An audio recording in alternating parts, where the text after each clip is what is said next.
Good afternoon po, sister. Happy birthday. Mayang hapon sa tananan natin. Nagulat po ako kasi kahapon na sinabi, sister. Okay, anyway po, sister, Pasing po ay isang blessing po sa simbahan.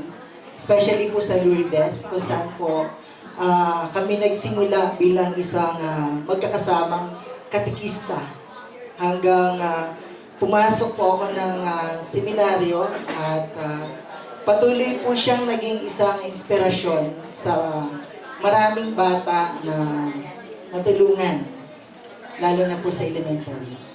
Si sister po ay isa po siyang mapagbigay, mapagmahal na ina sa kanyang mga anak at yun po ay nasaksihan ko.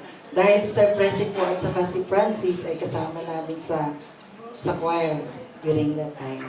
At masasabi ko po na yung 80 ay napakalaking biyaya para kay sister at sa kanyang pamilya. Sana po, dalangin ko po na patuloy po kayong i-bless ng Diyos, good health, at the same time, para po sa prosperity ng family. Happy birthday, sister. Yan. Palakpakan po natin. Picture taking po tayo. Okay, next po, Mr. Arnel Cadiz.